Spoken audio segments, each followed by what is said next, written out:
فرزند زہرا یہ حالات برے ہیں۔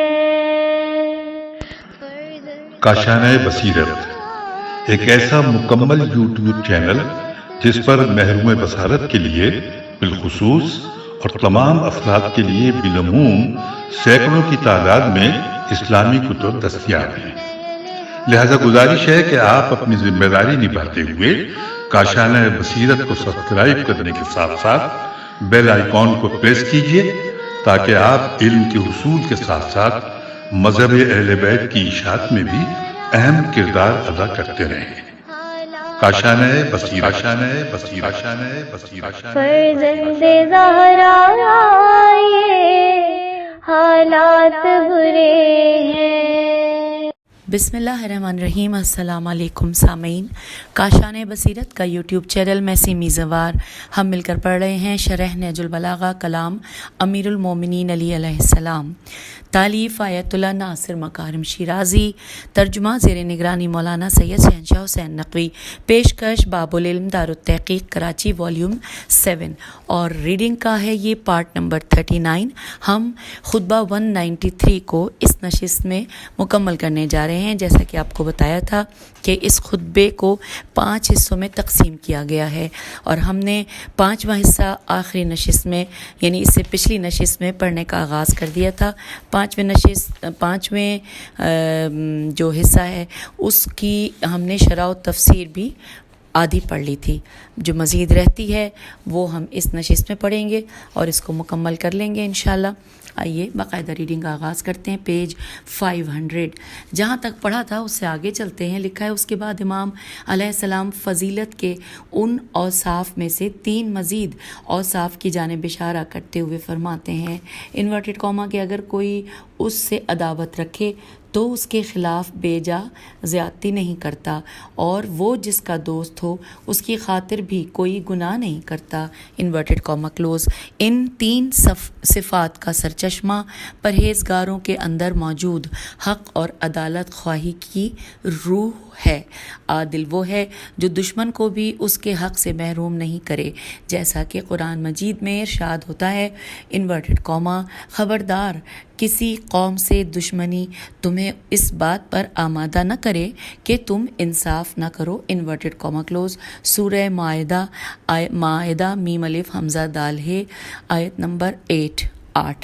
اور آگے چلتے ہیں، اور نہ دوستوں کو ان کے حق سے زیادہ دے کر دوسروں کے حق کو ضائع کرنے کا سبب بنے، جیسا کہ قرآن میں اس سلسلے میں ارشاد ہوتا ہے، سورہ انعام کی آیت نمبر 152، ترجمہ انورٹڈ کاما کے اور جب کوئی بات کہو تو عدل و انصاف کے ساتھ، اگرچہ وہ شخص تمہارا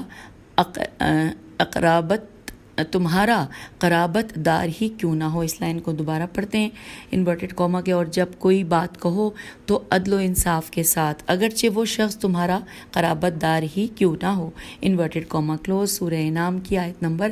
152، اس کا ترجمہ ہم نے پڑھا۔ اب ہم آ گئے ہیں کتاب کے صفحہ نمبر 501 پر۔ لکھا ہے، پرہیزگاروں کا گواہوں کی گواہی سے قبل ہی ان کے حق کے اعتراف کا سرچشمہ بھی یہی ہے، اس لیے کہ جو لوگ گواہوں کی موجودگی میں اعتراف کرتے ہیں وہ در حقیقت گواہوں کی گواہی کی وجہ سے مجبور ہو کر اعتراف کرتے ہیں، لیکن جو لوگ حق اور عدالت کے خواہاں ہوتے ہیں وہ خود صاحب حق کی جستجو کرتے ہیں تاکہ اسے پا کر اس کا حق اسے لوٹا دیں اور اپنے کندھوں کو دوسروں کے حقوق کے بوجھ سے ہلکا کر دیں۔ جی ہاں، حقیقی پرہیزگار وہی ہیں جنہیں نہ دوستی اور نہ دشمنی حق اور عدالت کی سرحد سے دور کر سکتی ہے، اور حقوق کی ادائیگی کے سلسلے میں انہیں کسی عدالت میں جانے کی ضرورت نہیں۔ پیغمبر اکرم صلی اللہ علیہ وآلہ وسلم ایک حدیث میں یوں فرماتے ہیں، انورٹڈ کاما، سب سے زیادہ باتقوا وہ ہے جو حق بات کہہ ڈالے، خواہ وہ اس کے نفع میں ہو یا نقصان میں، انورٹڈ کاما کلوز ہو گیا۔ حوالہ ہے بہار الانوار، جلد نمبر 74، صفحہ نمبر 112۔ سلسلہ کلام کو جاری رکھتے ہوئے امام علیہ السلام پرہیزگاروں کی مزید 7 نمایاں صفات کو ملتی جلتی عبارتوں میں بیان کرتے ہوئے فرماتے ہیں انورٹڈ کاما کہ امانت کو ضائع و برباد نہیں کرتا، جو اسے یاد دلایا گیا ہے اسے فراموش نہیں کرتا، نہ دوسروں کو برے ناموں سے یاد کرتا ہے، نہ ہمسایوں کو گزند پہنچاتا ہے، نہ دوسروں کی مصیبتوں پر خوش ہوتا ہے، نہ باطل کی سرحد میں داخل ہوتا ہے اور نہ راہ حق سے قدم باہر نکالتا ہے، انورٹڈ کاما کلوز۔ پھر لکھا ہے یہاں پہ لا یضیع، یہ زوئے یہ عین، یضیع مس تحفظہ کے جملے کا ایک وسیع مفہوم ہے جس میں اللہ اور انسان سب کی امانتیں شامل ہیں، جیسے نماز، جس کے بارے میں قرآن میں ارشاد ہوتا ہے سورہ مومنون آیت نمبر 9۔ ترجمہ ہم اس کو مل کر پڑھتے ہیں کہ مومنین اپنی نمازوں کی پوری حفاظت کرتے ہیں، ریا اور اس چیز سے جو نماز کی درستگی اور قبولیت پر اثر انداز ہوتی ہو، انورٹڈ کاما کلوز۔ اس کے بعد ہے لا ینسا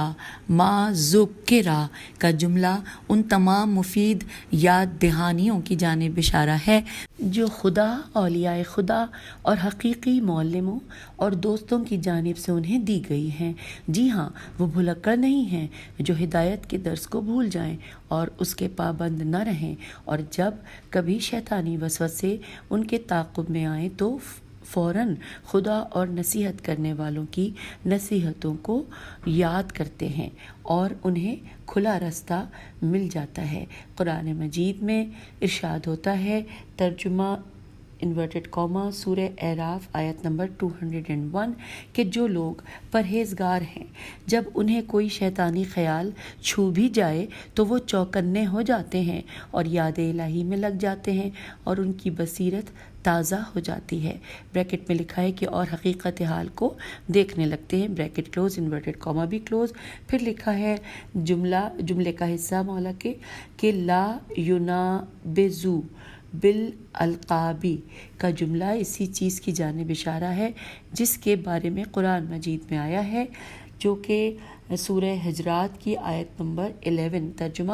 کہ ایک دوسرے کو برے القاب کے ساتھ نہ پکارو، انورٹڈ کاما کلوز، اس لیے کہ اس قسم کے القاب کے ساتھ پکارنا دلوں میں کینے اور عداوت کی آگ کو بھڑکاتا ہے اور فرد مقابل کو انتقام لینے پر اکساتا ہے، معاشرے کی فضا کو مسموم کر دیتا ہے اور افراد کی شخصیت کو مجروح کرتا ہے۔ اس کے بعد ہمسایوں کو اذیت نہ دینا اور مصیبت زدوں کا مذاق نہ اڑانا تمام پہلوؤں میں اجتماعی حقوق اور انسانیت کے احترام کا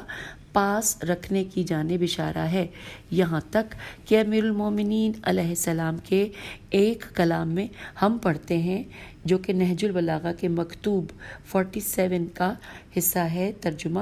خدا کو ہمسایوں کے معاملے میں نہ بھلا دینا، کیونکہ پیغمبر اکرم صلی اللہ علیہ وآلہ وسلم ہمیں ان کے حق میں وصیت فرمایا کرتے تھے، یہاں تک کہ ہم یہ گمان کرتے تھے کہ آپ صلی اللہ علیہ وآلہ وسلم انہیں ہمارے وارثوں کے زمرے میں شامل کر دیں گے، انورٹڈ کاما کلوز ہو گیا۔ یہ نہج البلاغہ کے مکتوب 47 کو ہم نے پڑھا، اور اب آئیے کتاب کے صفحہ نمبر 503 پر ہم آ گئے ہیں۔ لکھا ہے دوسری جانب ہم جانتے ہیں کہ مصیبت زدہ انسان شخص گویا مجروح انسان جیسا ہے جسے تسلی اور تشفی کی اشد ضرورت ہوتی ہے، اور شماتت شین میم الف تے تے بریکٹ میں لکھا ہے کہ دوسرے کی مصیبت پر خوش ہونا، بریکٹ کلوز، اور شماتت زخموں پر نمک چھڑکنے کے مترادف ہے، اور کوئی باضمیر انسان کسی کے زخم پر نمک چھڑکنے کا سوچ بھی نہیں سکتا۔ حضرت امام صادق علیہ السلام کی ایک حدیث میں آیا ہے، انورٹڈ کاما، کہ جو اپنے مسلمان بھائی پر پڑنے والی مصیبت پر خوشی منائے وہ اس وقت تک اس دنیا سے نہیں جائے گا جب تک کہ وہ خود بھی اسی مصیبت میں مبتلا نہ ہو جائے۔ حوالہ ہے الکافی جلد نمبر 2 صفحہ نمبر 359۔ پھر لکھا ہے کہ پرہیزگاروں کے آخری اوصاف ان کا باطل کی سرحدوں میں داخل نہ ہونا اور راہ حق کو نہ چھوڑنا ہے، اس کا وسیع مفہوم ہے، اور اس بنا پر پرہیزگار باطل افکار، الف کاف الف افکار، باطل رفتار اور باطل گفتار سے گریز کرتا ہے اور زندگی کے ہر شعبے میں حق کا تابع ہے اور کسی بھی صورت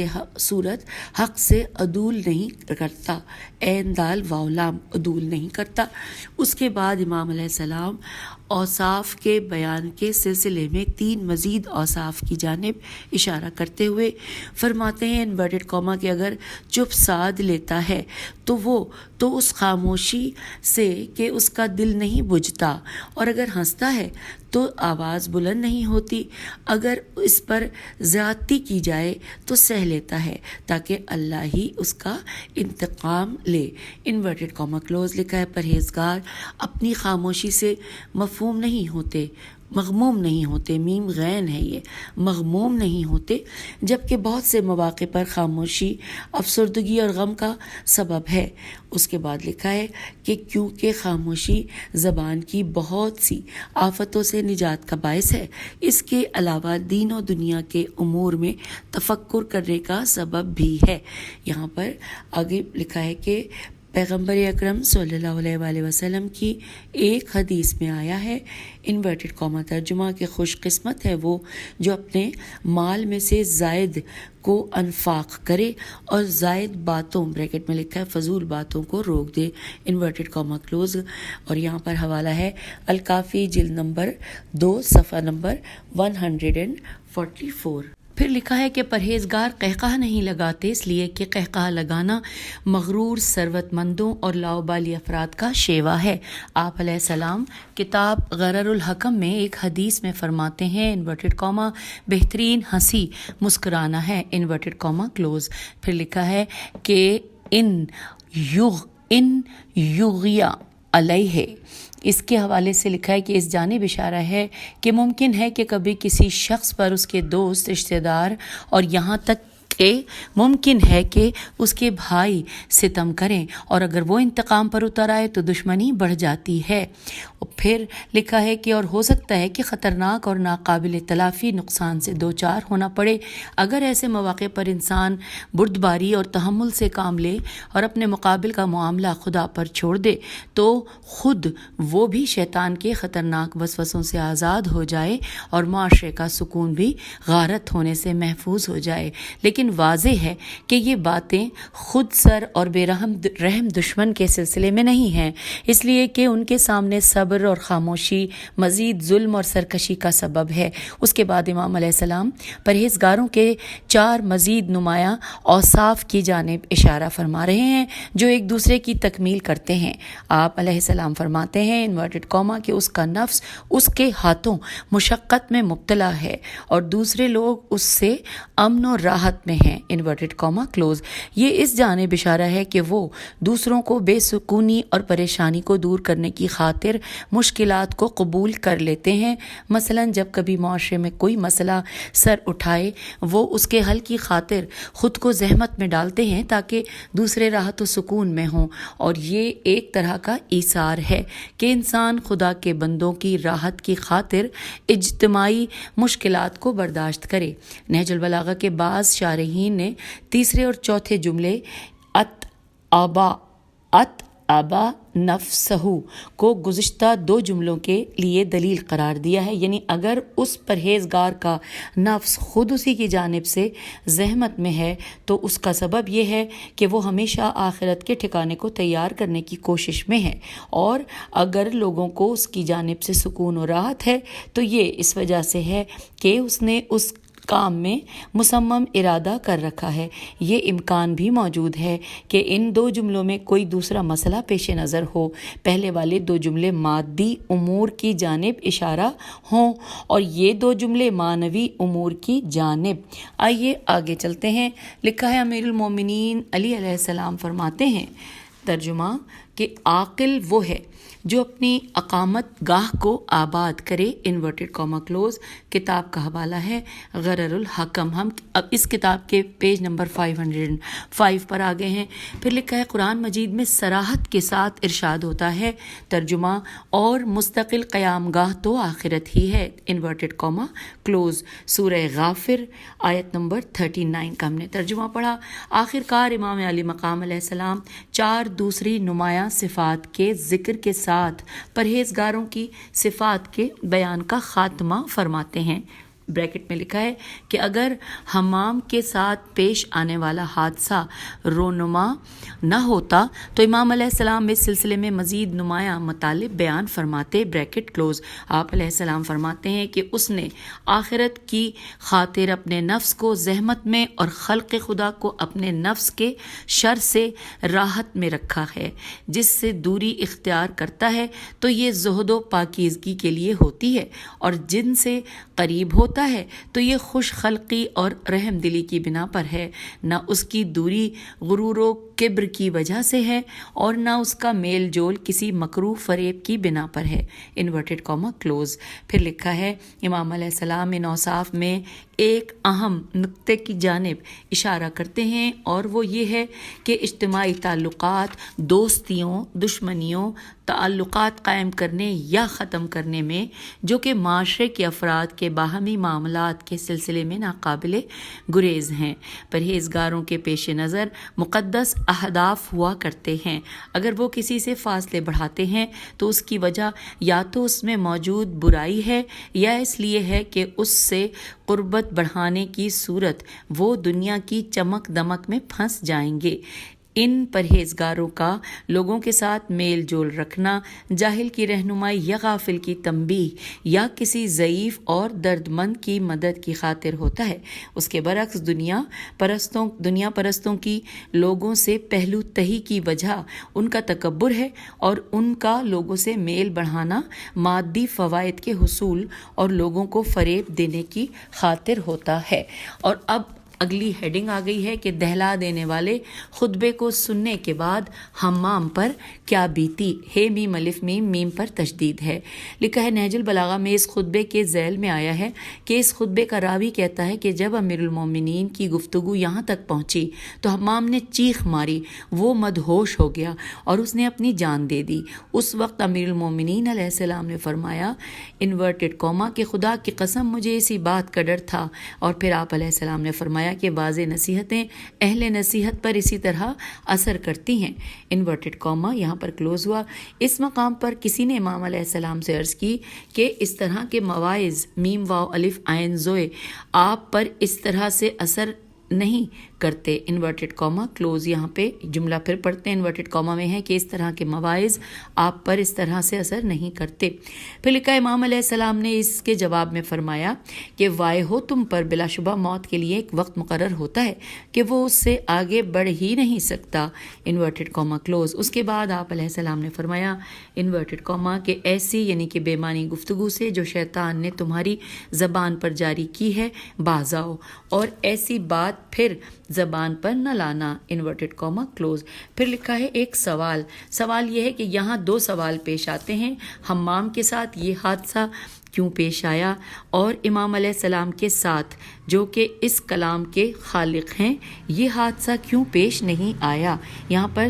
مکمل ہو گیا ہے سوال۔ لکھا ہے جواب میں کہ پہلے تو اس نقطے پر توجہ ضروری ہے کہ اگرچہ حمام ایک عابد و زاہد مرد تھا، اس کا دل حکمت سے معمور تھا اور اس کی روح ہوشیاری اور ذہانت سے سرشار تھی، جیسا کہ اس کے سوال سے ظاہر ہوتا ہے، لیکن اس کی روح میں جس قدر بھی وسعت ہو، لیکن امیر المومنین علیہ السلام کی روح کے ساتھ جو کہ ایسا سمندر ہے کہ جس کا کنارہ ہی نہیں، موازنے کے قابل نہیں ہے، اسی لیے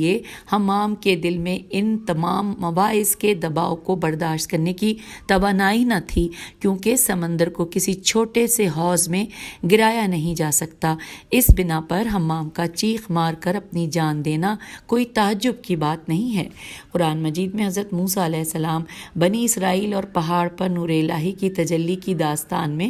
اس طرح سے آیا ہے انورٹڈ کاما کے پس جب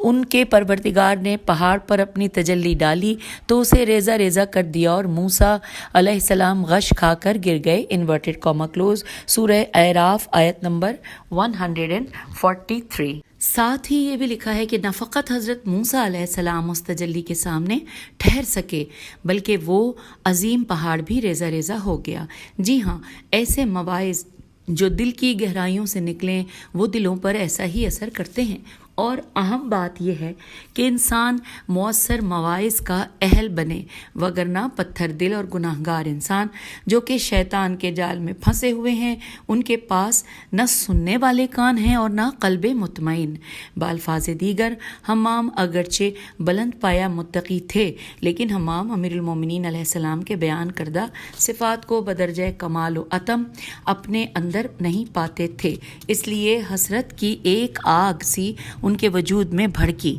اور وہ بے قرار ہوئے اور پھر شدت حسرت کے ساتھ اپنی جان دے دی۔ تاریخ میں اس طرح کی مثالیں دیکھنے میں آئی ہیں کہ کبھی کوئی گناہ گار بیدار ہو گیا اور راہ راست پر آ گیا، اور کوئی بے قرار پرہیزگار دہلا دینے والے مواعظ سن کر جان سے ہاتھ دھو بیٹھتا ہے۔ یہاں پر حوالہ دیا گیا ہے کہ مرحوم علامہ تستری تحسین تیرے چھوٹی تستری نے اپنی شرح نہج البلاغہ جلد نمبر 10 صفحہ نمبر 459 پر اس کے چند نمونے بھی نقل کیے ہیں۔ آگے چلتے ہیں، لکھا ہے یہاں ایک تیسرا امکان بھی پایا جاتا ہے، اور وہ یہ ہے کہ جب حمام نے مولا علی علیہ السلام کے کلام میں موجود پرہیزگاروں کو دی جانے والی ضمنی بشارتیں سنی تو ان کی روح محبوب و معبود کے دیدار کے شوق میں پرواز کر گئی اور عالم جناں کو سدھار گئی۔ یہاں پر پھر لکھا ہے، ایک فارسی کا شعر ہے، ترجمہ اس کا نہیں لکھا ہے، فارسی آپ کو معلوم ہے کہ مجھے آتی نہیں ہے، اس لیے میں کوشش کرتی ہوں کہ نہ پڑھوں۔ اور اس کے بعد نیچے لکھا ہے کہ ایک حدیث میں آیا ہے کہ اس بیٹھک میں ربی بن خثیم، رے بے یہ عین، ربی بن خے پیش سے میم یہ میم بھی تھا۔ جس وقت حمام کی روح پرواز کر گئی، ربی کی آنکھوں سے اشک جاری ہوئے اور اس نے عرض کی، آپ علیہ السلام کے موعظے میم واو عین زوئے بڑیے کا میرے بھائی کے بیٹے پر کتنا فوری اثر ہوا، اے کاش میں اس کی جگہ ہوتا۔ امام علیہ السلام نے فرمایا، بے لام یہ غین، بلیغ موعظے اپنے اہل پر اسی طرح سے اثر کرتے ہیں۔ حوالہ ہے شرح نہج البلاغہ تستری جلد نمبر 12 صفحہ نمبر 462۔ پھر لکھا ہے دوسرے سوال کا جواب وہی ہے جو امیر المومنین علیہ السلام نے فرمایا کہ ہر کسی کی موت کا وقت مقرر ہے، جب تک وہ وقت نہیں آ پہنچے موت بھی واقع نہیں ہوتی، لیکن موت کی آمد کے وقت ممکن ہے کہ حتمی اسباب مختلف امور ہوں۔ یہاں حتمی سبب امام علیہ السلام کی پرمعنی گفتگو تھی، اور اس کے علاوہ امام علیہ السلام کی روح کا موازنہ حمام کی روح سے نہیں کیا جا سکتا۔ امام علیہ السلام کی روح ایک سمندر ہے جو ایسی موجوں کو اپنے اندر سمیٹ لیتا ہے جو ایک حوض کی مانند نہیں ہیں، جس کے پانی کے تلاطم کی وجہ سے اس کی حالت درہم برہم ہو جاتی ہے۔ مذکورہ مطالب سے ایک اور سوال کا جواب بھی واضح ہو جاتا ہے۔ سوال یہ ہے کہ امام علیہ السلام نے حمام کی درخواست کیسے قبول کر لی اور اس سے کافی و شافی اور اعلیٰ نصیحتیں بیان کی، جبکہ امام علیہ السلام خود کہتے ہیں کہ مجھے ڈر تھا کہ وہ ایسے حادثے سے دوچار ہوگا۔ اس کا جواب یہ ہے کہ جب اس کا آخری وقت آ پہنچا ہو تو اس کی موت کا حتمی سبب اس کے جسم کے اندر ہونے والا کوئی یہ عین چھوٹی طبعی تغیر ہو سکتا ہے، یا اس کی روح میں موجود معنویت کی ٹھاٹے مارتی ہوئی موجیں۔ یہ جو امام علیہ السلام اعتراض کرنے والے کے جواب میں فرماتے ہیں انورٹڈ کوما کہ ایسی بے معنی گفتگو سے جو شیطان نے تمہاری زبان پر جاری کی ہے باز آؤ، اور ایسی بات پھر زبان پر نہ لانا، اس کا سبب یہ ہے کہ اس نے امام علیہ السلام کے بیان کردہ مطلب کی تحقیق کی خاطر سوال نہیں کیا تھا، بلکہ وہ امام علیہ السلام کی بات کو جھٹلانا چاہتا تھا، اور یقیناً اس قسم کے مقصد کی خاطر اس قسم کا سوال شیطانی سوال ہے۔ اب آئیے ہیڈنگ ہم پڑھنے جا رہے ہیں۔ نقطہ ہیڈنگ ہے، اس نقطے میں ہیڈنگ ہے آگے کہ امام علیہ السلام کا خطبے میں ایک اور پہلو۔ تفصیلات کچھ یوں ہیں کہ یہ خطبہ حقیقت میں اسلامی اخلاق کا ایک مکمل نصاب ہے، جس میں انسان کی انفرادی، اجتماعی، مادی اور معنوی زندگی کے تمام پہلوؤں پر نظر ہے اور سیر و سلوک اور عرفان کے مراحل کو طے کرنے کے خواہش مند افراد کے لیے ایک مکمل نسخہ ہے۔ امام علیہ السلام نے اس خطبے میں ایک انوکھے انداز میں 110 اوصاف کے ساتھ پرہیزگاروں کی توصیف فرمائی، بریکٹ میں لکھا ہے اوصاف کی تعداد کے سلسلے میں اپنے مبارک نام کے عدد کا انتخاب کیا، بریکٹ کلوز۔ پھر لکھا ہے آپ علیہ السلام اصلاح زبان سے آغاز کرتے ہیں اور لوگوں کے ساتھ رکھ رکھاؤ کی تہذیب اور انسانی حقوق کے احترام پر ختم کرتے ہیں۔ کتنے ایسے ہیں جو ایمان اور ارادے کی کمزوری کی بنا پر پہلے قدم پر حوصلہ ہار بیٹھتے ہیں، لیکن ہمام جیسے افراد ان 110 قدموں کو طے کرتے ہوئے معبود کے دیدار کے لیے پہنچ جاتے ہیں۔ اس خطبے کی خصوصیات میں سے ایک یہ ہے کہ بعض لوگوں کے اذہان میں تقویٰ کی جو منفی صورت تھی اسے اس سے نکال کر مثبت شناخت دی۔ یہ خطبہ یہ نہیں کہتا ہے کہ اگر پاک رہنا چاہتے ہو تو ساری چیزوں سے اجتناب کرو، کہیں تم آلودہ نہ ہو جاؤ، بلکہ یہ کہتا ہے کہ معاشرے میں دنیا پرستوں کی زندگی کی ٹھاٹیں مارتی ہوئی موجوں میں اس طرح رہو کہ تمہارے دامن پر گرد نہ بیٹھے، مضبوط بدن والے انسان کی طرح جو کہ بیماریوں کے درمیان صحیح و سالم رہتا ہے اور بیماریوں کے تمام جراثیموں کو ناکارہ کر دیتا ہے۔ مرحوم علامہ شہید مطہری نے کتاب کا نام ہے دہ گفتار، دال ہے اور گافے تیلف رے، یہ انورٹڈ کاما میں ہے۔ اس کتاب میں اس سلسلے میں حق مطلب خوب ادا کیا اور تقویٰ کو 2 قسموں میں تقسیم کیا، وہ تقویٰ جو کہ کمزوری سے ہے اور وہ تقویٰ جو کہ قوت ہے۔ پہلی قسم کے سلسلے میں فرماتے ہیں کہ کمزور تقویٰ یہ ہے کہ انسان خود کو گناہوں کی آلودگی سے بچانے کی خاطر ان کے اسباب سے فرار کرے، اور دوسری قسم یہ کہ انسان اپنی روح کے اندر ایسی حالت اور قنوت کو وجود میں لے آئے جو اسے روحی اور اخلاقی سیانت بخشے، سواد یہ الف نون تے، سیانت بخشے۔ اس کے بعد وہ بزرگوار مزید فرماتے ہیں منظوم اور نثری ادبیات میں ایسی تعلیمات دیکھنے کو ملتی ہیں جو تقویٰ کی پہلی قسم یعنی کمزور اور تقویٰ کا پتہ دیتی ہیں، جیسا کہ سعدی کے اشعار میں ہم پڑھتے ہیں۔ سامعین، یہ اشعار فارسی میں ہیں، ہم ترجمہ پڑھ رہے ہیں۔ لکھا ہے انورٹڈ کاما میں کہ پہاڑ کے دامن میں ایک عابد کو دیکھا جو دنیا سے الگ ہو کر غار میں پناہ لیے ہوئے تھا۔ میں نے اس سے کہا کہ شہر کیوں نہیں آتے ہو، دل برداشتہ نہ ہو، چلو چلتے ہیں۔ وہ بولا وہاں تو دلکش و خوبصورت اور حسین لوگ رہتے ہیں جن کی موجودگی میں بڑے بڑے لوگ پھسل جاتے ہیں، انورٹڈ کاما کلوز۔ یہ ان اشعار کا ترجمہ ہم نے پڑھا۔ اس کے بعد موصوف قوی تقویٰ کے بیان کے سلسلے میں فرماتے ہیں انورٹڈ کاما کہ دینی آثار بالخصوص نہج البلاغہ میں ہر جگہ تقویٰ ایک مقدس راسخ صفت رے الف سین خے راسخ صفت کے معنی میں ہے جو روح کو قدرت، قوت اور طاقت دیتی ہے اور نفس امارہ اور سرکش احساسات کو رام کر دیتی ہے اور مطیع بنا دیتی ہے۔ حوالے میں لکھا ہے کتاب دہ گفتار، صفحہ نمبر 7 سے لے کر 11 تک۔ اب آئیے ہم پہنچ گئے ہیں کتاب کے صفحہ نمبر 510 پر۔ یہاں پہ ایک ہی پیراگراف ہے جس کے بعد یہ خطبہ یعنی کہ خطبہ 193 مکمل ہونے جا رہا ہے۔ لکھا ہے کہ جی ہاں، کسی غار میں پناہ لے کر گناہ سے بچنا کوئی فخر کی بات نہیں ہے۔ افتخار تو یوسف علیہ السلام کے لیے ہے جو جنسی رغبت کی شدید ترین موجوں کا سامنا کرتے ہیں اور برہان ربی جو کہ تقویٰ کی اعلیٰ ترین سطح ہے ان کی حفاظت کرتی ہے۔ البتہ اس سے انکار نہیں کہ جو افراد تقویٰ کے اس مرحلے تک نہیں پہنچے ہیں ممکن ہے کہ وہ چاروں ناچار پہلی راہ کا انتخاب کریں، اور یوں یہاں پر خطبہ 193 مکمل ہوا. ٹائم ابھی باقی ہے. اس ٹائم سے فائدہ اٹھاتے ہوئے خطبہ نمبر 194 کو پڑھنے کا آغاز کرتے ہیں. لکھا ہے امام علیہ السلام کا وہ خطبہ جو انہوں نے منافقوں کے اوصاف کے سلسلے میں بیان فرمایا ہے.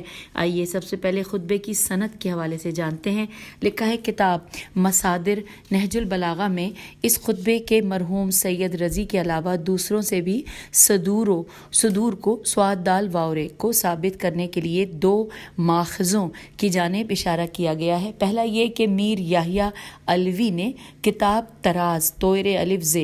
تراز میں اس خطبے کے کچھ حصوں کو تھوڑے سے اختلاف کے ساتھ ذکر کیا ہے، جس سے پتہ چلتا ہے کہ انہوں نے ان حصوں کو کسی دوسرے ماخذ سے لیا ہے. دوسرا یہ کہ آمدی الف مد آ میم دال چھوٹی آمدی نے کتاب غرر الحکم میں اس خطبے کی مختلف بحثوں کو کچھ اختلاف کے ساتھ ذکر کیا ہے. بریکٹ میں لکھا ہے حوالہ مصادر نہج البلاغہ جلد نمبر 3 صفحہ نمبر 69. آئیے خطبے کی سند مکمل کرنے کے بعد ہم پڑھنے جا رہے ہیں خطبہ ایک نگاہ میں. لکھا ہے جیسا کہ خطبے کے عنوان سے معلوم ہوتا ہے کہ یہ خطبہ منافقین کے اوصاف سے متعلق ہے اور مجموعی طور پر 2 حصوں پر مشتمل ہے. پہلا حصہ اس کا آغاز خدا کی حمد و ثنا اور پیغمبر اکرم صلی اللہ علیہ وآلہ وسلم کی نبوت کی گواہی کے ساتھ ہوتا ہے، اور اسی حصے کے ذیل میں پیغمبر اکرم صلی اللہ علیہ وآلہ وسلم کو منافقوں اور دشمنوں کی جانب سے درپیش طاقت فرسا مشکلات اور خطرناک چالوں کو مد نظر رکھا گیا ہے. دوسرا حصہ چونکہ حضرت صلی اللہ علیہ وآلہ وسلم کے بعد اور امیر المومنین علیہ السلام کے دور میں نفاق نون فے الف قاف نفاق کا دورہ تھا، اس لیے امام علیہ السلام اس حصے میں منافقوں کے خطرے سے خبردار کرتے ہیں اور اسلامی معاشرے کے لیے یکے بعد دیگرے ان کی صفات کو بیان فرماتے ہیں تاکہ تمام حقیقی مسلمان انہیں پہچانیں اور ان کی چالوں اور منصوبوں کو ناکارہ کر دیں اور سر اٹھانے سے پہلے انہیں ختم کر لیں. آگے لکھا ہے. آئیے سب سے پہلے اب ہم پڑھنے جا رہے ہیں پہلا حصہ. اس پہلے حصے کی عربی کا آغاز ہو رہا ہے نحمدہ علی ما وفق لہو اور اختتام ہو رہا ہے اسحاق المزاری. ترجمہ ہم اس کی حمد و ستائش کرتے ہیں جس نے اطاعت کی توفیق بخشی اور معاصیت سے روک کر رکھا. ہم اس سے نعمتوں کے پایۂ تکمیل تک پہنچانے کی خواہش اور اس سے اسلام کی رسی سے وابستہ رہنے کا سوال کرتے ہیں، اور ہم گواہی دیتے ہیں کہ محمد صلی اللہ علیہ وآلہ وسلم اس کے عبد اور رسول ہیں جو اللہ کی رضامندی حاصل کرنے کے لیے ہر سختی میں کود پڑے، جنہوں نے اس کے لیے غم و غصے کے گھونٹ پیے، جن کے قریبیوں نے مختلف رنگ بدلے اور دور والوں نے بھی ان کی دشمنی پر ایکا کر لیا، اور عرب والے بھی ان کے خلاف بگٹٹ بے گاف ٹے ٹے کے اوپر پیش ہے پہلے ٹے پر بگٹٹ دوڑے اور دور دراز جگہوں اور دور افتادہ سرحدوں سے سواریوں کے پیٹھ پر ایڑ لگاتے ہوئے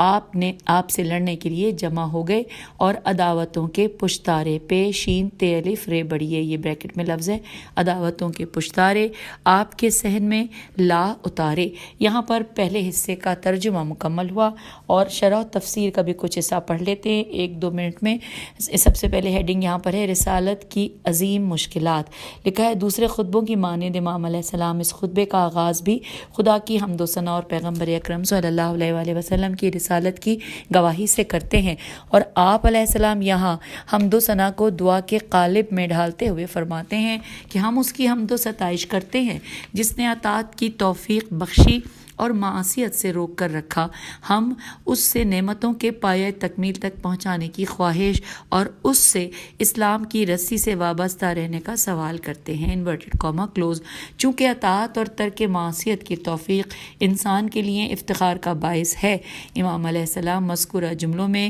ان 2 پر کفایت کرتے ہیں، اور توفیق سے مقصود اطاعت اور ترک معصیت کے اسباب کا مہیا ہونا ہے، اس لیے کہ خداوند تعالیٰ نے ہمیں عقل اور ہوش سے نوازا ہے، بیدار ضمیر مرحمت فرمایا، پیغمبروں کو بھیجا، آسمانی کتابیں نازل کیں جو کہ سب کے سب ہمیں اطاعت کے قریب کرتے ہیں اور معصیت سے دور کرتے ہیں، اور اگر یہ اسباب نہ ہوتے تو ہم ترک اطاعت اور گناہ کے گرداب میں غوطے کھا رہے ہوتے۔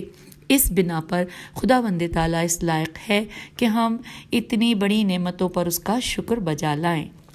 اگلے پیراگراف پہ ہے کہ حمد و ثنا کے ذیل میں امام علیہ السلام نے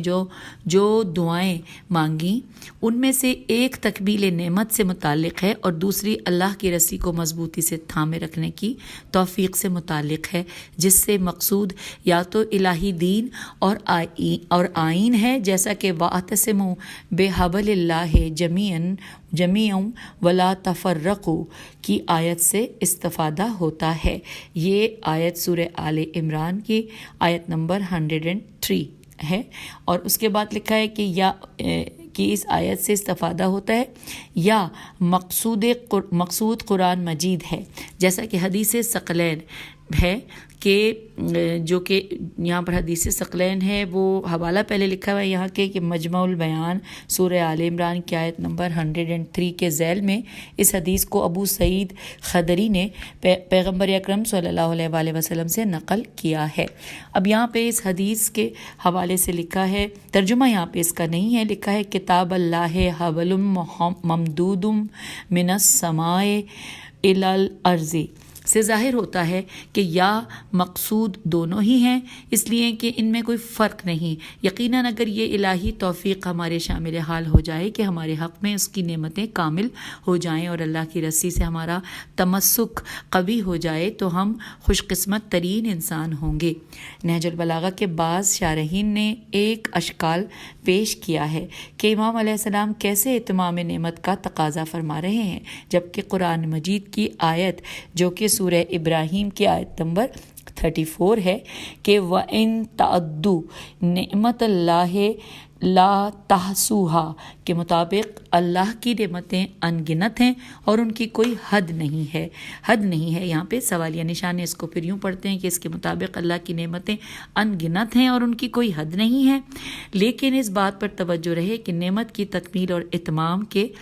کچھ درجات اور مراحل ہیں۔ اگر آخری مرحلے تک کوئی نہیں پہنچ پاتا ہے تو دوسرے مراحل تو قابل رسائی ہیں، اور امام علیہ السلام خداوند متعال سے اسی کے خواہاں ہیں۔ پھر لکھا ہے کہ اس کے بعد امام علیہ السلام پیغمبر اکرم صلی اللہ علیہ وآلہ وسلم کی نبوت کی گواہی حضرت صلی اللہ علیہ وآلہ وسلم کی نمایاں صفات کے بیان کے ساتھ پیش کرتے ہوئے فرماتے ہیں۔ سامعین، ہم یہیں پہ آپ سے اجازت چاہیں گے اور اسی جملے کو پڑھتے ہوئے اگلی نشست میں ملتے ہیں پیج 514 پر، اور اسی صفحے پہ اجازت چاہ رہے ہیں۔ خدا حافظ، فی امان اللہ۔